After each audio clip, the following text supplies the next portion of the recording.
Siapa yang menabung emas sehingga berjaya mencapai 1 dinar, sebenarnya dia telah berjaya bebaskan diri dia daripada senarai rakyat Malaysia yang tak ada simpanan kecemasan walaupun RM1,000. Kerana 1 dinar hari ini sudah pun berharga sekitar RM2,500. 1 dinar ini berat dia 4.25 gram.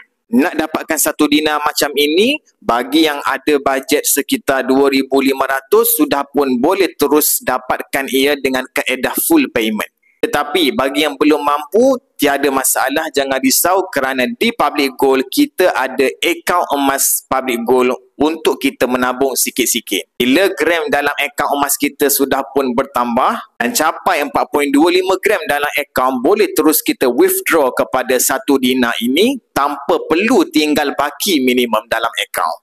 Jadikan 1 dinar ini sebagai benchmark pertama untuk kita kukuhkan kewangan dengan simpanan emas. Tapi janganlah hanya ada 1 dinar sahaja lepas tu terus stop menabung. Kerana lebih banyak dinar di tangan kita, lebih banyak untung kita pada masa akan datang nanti.